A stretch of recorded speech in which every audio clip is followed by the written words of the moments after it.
जय हिंद, नमस्कार। मैं अनुजयुक्त देश का उन्नति योग्यता से संभव या जातिवाद के राजनीति से। खेल अनुसंधान सेना में जब योग्यता ही देश का नाम रोशन करने के लिए पैमाना, तब समाज के अन्य सरकारी और जरूरत के हिस्से में जातिवाद से देश को कितना फायदा या नुकसान।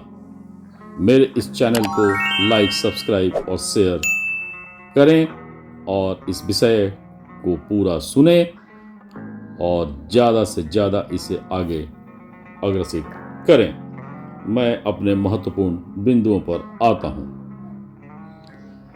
2023 में 50 ओवर का वर्ल्ड कप भारत हारा, यानी हम सब हारे थे। पूरे स्टेडियम के साथ ही देश के हर गांव और हर शहर में गम का माहौल था।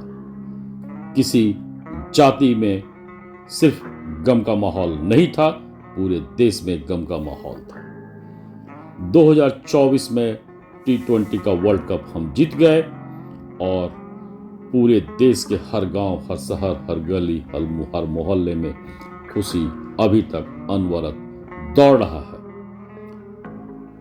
मेरा मुद्दा खुशी के माहौल में देश के अंदर वाले राजनीतिक जातिवाद से संबंधित है। इसे ध्यान से सुने। कुछ प्रश्न खुशी के माहौल में मन में आए, पर राजनीतिक स्तर पर विध्वंसक आजादी के बाद सोचने से उत्तर कहीं से नहीं मिलता हुआ दिख रहा। और उम्मीद होगी शायद किसी श्रोता को इसका उत्तर मिले और कमेंट कर वो बताएं। कई यूट्यूबर, कई राजनीतिक दल के मिलियन फॉलोअर से भी उम्मीद होगा कि शायद वे लोग ही बता दें, क्योंकि वे लोग अपने यूट्यूबर या अपने नेता से जातिवाद और संविधान के बारे में कई बार सुनते हैं और उसको विश्वास कर लेते हैं, और फिर समाज में जो भी काम होता है या हुआ है वो क्या देश के विकास के लिए है या देश को पीछे ले जाने के लिए, इस पर गंभीर चर्चा, परिचर्चा अब बहुत ही जरूरी बन चुका है। नंबर 1, 2023 वर्ल्ड कप हार और 2024 T20 जीत के बाद जो उदासी या जश्न हुआ वो देश के लिए था या कुछ विशेष जाति के लिए था? ये एक गंभीर प्रश्न है, सभी को सोचना चाहिए, क्योंकि 2024 के लोकसभा चुनाव में जातिवाद या संविधान शब्द का जिस तरह से दुरुपयोग हुआ, वो कहीं ना कहीं ये सोचने को मजबूर कर रहा है कि देश पूरे जाति के लिए है या कुछ विशेष जातियों के लिए ही देश का नियम है और देश का संविधान है। नंबर 2, अगर देश के उदासी और जश्न में पूरा इलाका एक रंग में रंग जाता है, तो देश के राजनीति में जातिवाद का मुद्दा क्यों आता है और इसके मायने क्या हो सकते हैं और क्या हैं? मेरा एक छोटा सा प्रश्न सभी के लिए, क्या जातिवाद से गरीबी, बेरोजगारी, महंगाई, भ्रष्टाचार, आतंक, अपराध दूर करने का वादा कोई कर सकता है या आज तक हुआ है? आप सभी इस प्रश्न को जरूर सोचें और हो सके तो कमेंट भी करें। नंबर 4, जातिवाद को सिर्फ हिंदुओं में ही क्यों पिरोया गया? यह अन्य धर्म में क्यों नहीं है? क्या वहां पर सबके सब बराबर का हक रखते हैं या योग्यता के मुताबिक ही कार्य में लिप्त रहते हैं? हिंदू में भी यही योग्यता वाली कार्य प्रणाली तो है, पर हिंदू में योग्यता से ज्यादा महत्व जातिवाद का है। ऐसा क्यों है? किन कारणों से है? कभी जातिगत जनगणना और जातिगत अधिकार का ताना बाना बुना जाता है, कभी हिंदू आतंकवाद और हिंसक हिंदू का तमगा लगाया जाता है। इल्जाम लगाने वाले लोगों में 90% हिंदू राजनीतिक दल ही होते हैं या उनके छुटभइये नेता, जिनको हम लोग देश का दीमक नहीं मान अपना आदर्श मानते हैं। अमीर, मध्यम वर्ग, गरीब, ये तीन कैटेगरी ही देश में विद्यमान हैं, विद्यमान थे और विद्यमान रहेंगे भी। इनमें से कौन सी जाति बिल्कुल उच्च है, कौन मध्यम है और कौन गरीब है, ये निर्णय कैसे होता है?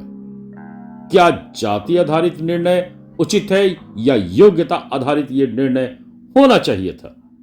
नंबर 6, किसी भी घर में जन्म लेने वाले बच्चे या युवा के जाति का पहचान उसके माता पिता होते हैं।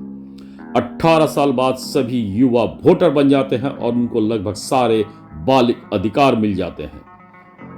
उस 18 साल के बाद उस युवा को अपना वोट देने का भी अधिकार मिल जाता है।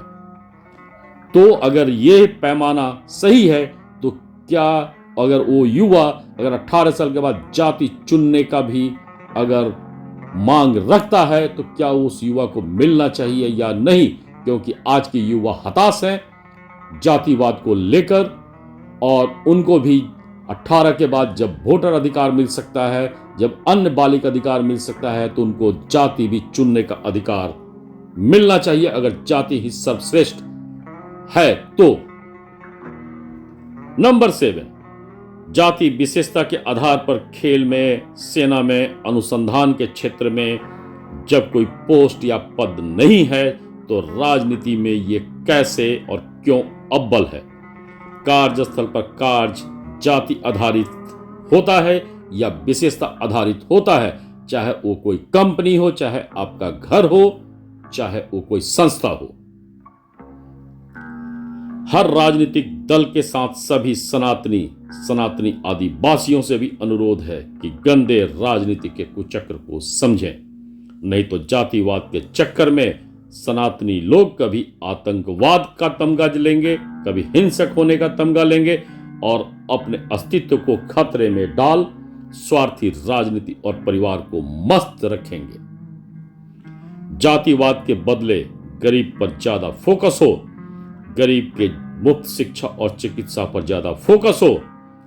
जातिवाद आधारित व्यवस्था के कारण योग्य व्यक्ति के बदले सरकार में भ्रष्टाचार वाले ज्यादा बढ़ चुके हैं, ये आप हर जगह अनुभव कर सकते हैं। प्राइवेट क्षेत्र के शिक्षा और चिकित्सा में भी महंगाई का कारण जातिवाद आधारित व्यवस्था है।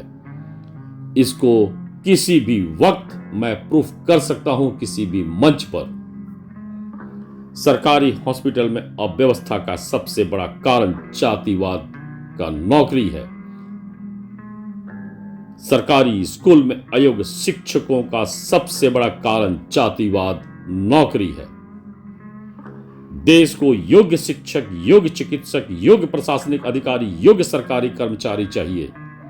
जातिवाद आधारित व्यवस्था भ्रष्टाचार का सबसे बड़ा स्रोत बन चुका है। इस बात को सबसे बड़ा दंश भी आज का गरीब झेल रहा है और गरीब इस बात को समझ नहीं पा रहा है। मध्यम वर्ग भी इस बात को समझ नहीं पा रहा है क्योंकि राजनीति उसको ऐसा समझने नहीं दे रही है। यकीन मानिए, अगर ऐसा न हुआ तो जातिवाद दंश किसी को नहीं छोड़ेगा। गरीबी, बेरोजगारी, भ्रष्टाचार, महंगाई, आतंक, अपराध का भयंकर तांडव हर दरवाजे पर खड़ा मिलेगा। और अभी आप कोई भी न्यूज़पेपर कहीं भी उठा लीजिए, आपको इस तरह का तांडव सुनने को, पढ़ने को मिल ही जा रहा है। तो याद रखिए, आने वाले समय में जब जनसंख्या और विस्फोटक होगी तो क्या हो सकता है। एक देश एक नियम न होगा तो आने वाले समय का भविष्य आप इसी से अंदाजा लगा सकते हैं। आज के कई आर्टिकल से, कई न्यूज़पेपर के समाचार से आप अंदाजा लगा सकते हैं। पूर्व के क्रूर इस्लामिक शासकों से विचार के पलने वाली जनसंख्या भरपूर फायदा बलपूर्वक पूर्व में भी लिया, देश को भी बंटवा दिया, जमीन संसाधन को बंटवा दिया सबके आंखों के सामने। यही नहीं, सबके आंखों के सामने ही कश्मीर में जो तांडव हुआ, जो नरसंहार हुआ, वो भी राजनीति से ही प्रेरित था। और चूंकि हिंदू जातिवाद में बटा हुआ था, हिंदू को जातिवाद में रखा गया था, कश्मीर नरसंहार सफलतापूर्वक संपन्न भी हुआ। पूर्व के एक राज्य में ऐसा ही तांडव रोज रोज का एक डरावना समाचार है। इससे भी आप भविष्य का अंदाज लगा सकते हैं। लेकिन जैसा कभी कभी महसूस होता है, बहुत दर्द भी होता है कि सनातनी हिंदू आतंकवाद का तमगा ओढ़ने को तैयार हैं, हिंसक होने का तमगा लगाने को तैयार हैं, पर अपने जमीर को जातिवाद के जंगल में इतना घुसा चुके हैं कि भविष्य का उजाला उनको दिख ही नहीं रहा है। बच्चों के भविष्य को, पीढ़ियों के भविष्य को खतरनाक रास्ते के तरफ हिंदू में विद्यमान करके जातिवाद को खतरनाक तरीके से परोसा जा रहा है। और राजनीतिक दल, फर्जी यूट्यूबर, फर्जी पत्रकारिता लगातार इन चीजों को हम सबके अंदर पिरो रही है और खुद को बहुत जबरदस्त तरीके से मिलियनर भी बना रही है।